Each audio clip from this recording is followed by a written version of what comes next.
And our Cowboys reporter, Ed Werder, had this to say yesterday as Dak recovers from his ankle injury.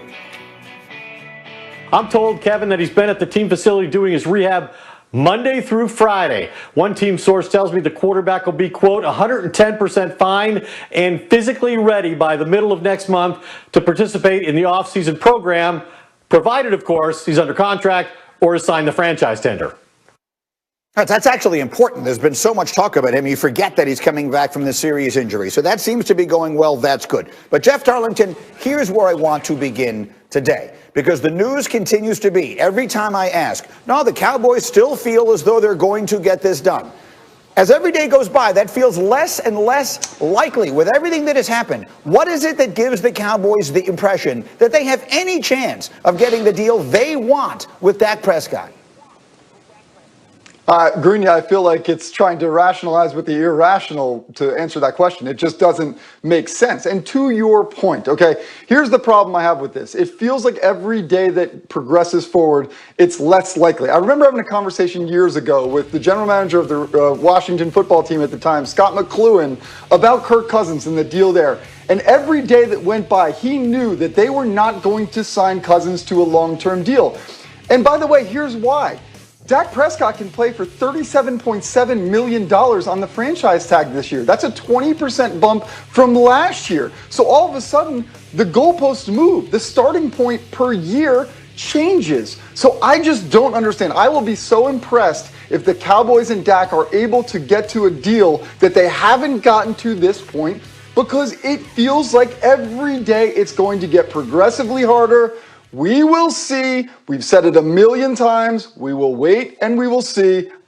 From my seat, I don't see how this gets done. No, you use the word impressed. I'll be stunned if they're able to get a deal done. And we all know what, if you do the same thing over and over again and hope to get a different result, we know what they call that. That's what they're doing in Dallas. Torrey Smith, you've been down the block a couple of times on this sort of thing. What are you seeing happening here? Yeah, I don't see a deal being done, in the next few weeks. Why? They haven't done it yet. And it's the most frustrating thing as a player, understanding the franchise tag. Dak Prescott has done everything right. They tagged him, and it's a tool for teams to just simply buy time. Well, what are you waiting for? It's been years.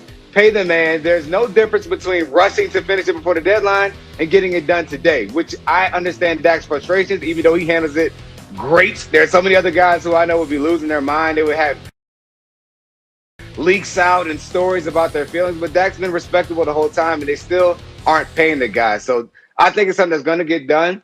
If it's going to happen, it's going to be before camp and right before that deadline. But, we'll see what happens.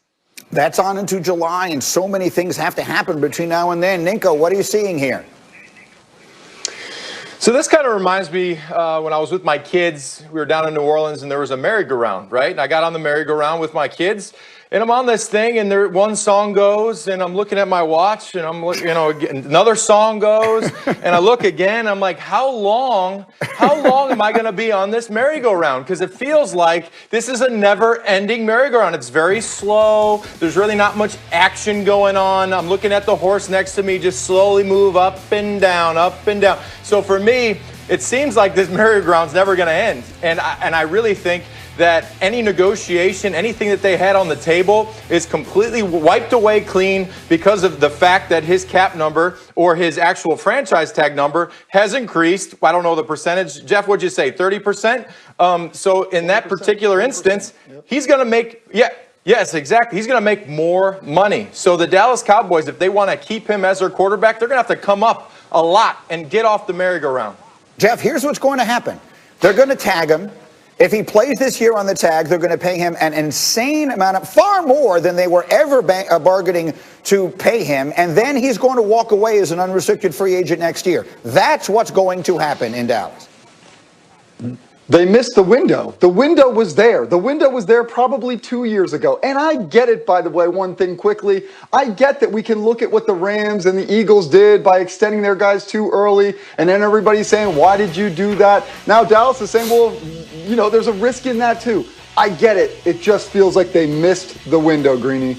Yeah, but you don't get judged based upon whether you did the right thing at the time. You get judged based on the result. So in Los Angeles and in Philadelphia, we didn't think it was the wrong thing to do at the time. That's our job. We first guess, and then they get judged based upon how it turns out. With the Cowboys right now, this thing is getting further and further from the resolution that they want, regardless of what they think or say. Now let's move on to another place where the quarterback situation is desperate, and that is Chicago. So many questions there. Yesterday, their general manager, Ryan Pace, their head coach, Matt Nagy, both under enormous pressure, were asked about their plans for addressing their quarterback situation. Here's what they said. Everything's on the table in regard to the quarterback situation. And honestly, that includes players on our current roster. That includes free agency, trade, the draft, and a combination of all those. So we have a plan in place, and now it's about executing that plan. There's a lot of what ifs, and there's a lot of different, okay, here we are, this is where we're at. And if it's X, Y, quarterback X, Y, or Z, what do we do to get this thing better? All right, so just to be clear, Ryan Pace just said everything is on the table and then said we have a plan in place. Those two things seem to me to be contradictory to each other, but let's not mince words. Let's get to the bottom line of this. Jeff Darlington, they were talking yesterday about the possibilities of bringing back Nick Foles and bringing back Mitch Trubisky. They need to be doing everything they can to sign one of these big quarterbacks, right? Yeah, I understand exactly why Ryan Pace is saying what he is saying. But yeah, there is no question that these guys have these top-tier quarterbacks on their mind. The question, of course, is, does Deshaun Watson get free? I spoke to an executive yesterday who said, look, believe it or not, Houston really isn't taking calls right now. The general manager, Nick Caserio, is not having these conversations. Now, it feels like at some point that will happen, probably nearer the draft. But right now, it feels like you have a very desperate QB-needy team in the Bears, and you have a commodity that seems like it would garner a lot of compensation. So to me, the wonder is this the time? Is the time now for the Texans to get the most possible for Deshaun Watson by trading him to the Bears? Yeah, that feels like it makes a lot of sense to us. Now, Rob Ninkovich, again, you are a Chicago area kid, and we've joked around a lot on this show. You do the voice and everything else. But let's be an analyst here for a moment. Should the Bears right now give the Texans anything they want for Deshaun Watson? Yes, 100%. And I'll explain why. Let me paint a little picture for you. Under Nagy, their defense is number 2, and offensively, they're ranked 24th. So if you have a defense that's basically built to win championships and your offense is struggling, ranked 24th, bottom of the league consistently, well, guess what? If you go out and you get a great quarterback, not only is that going to raise the level of your offense, but the defense is going to be considerably more confident that every time they step on that football field, all they have to do is get the ball to the offense, and the offense will do their job. There's no, okay, defense, we need to score here because we know our offense can't get the job done. If they get a great quarterback, they're going to be able to have a defense and an offense combined, which should put them in a great spot to win a division.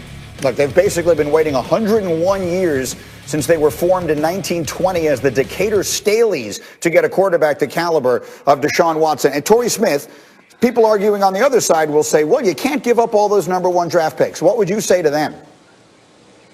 They're out of their mind. You give away all of those draft picks. A sure thing at the quarterback position is way better than any draft pick you could possibly have. I don't care how many first rounders it takes.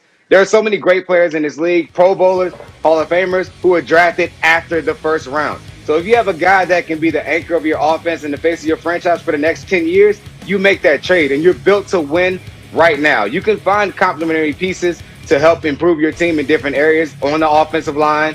But those first-round draft picks, they can go. Deshaun Watson is the real deal, and you force them, you give them a trade that's so good that they can't turn it down.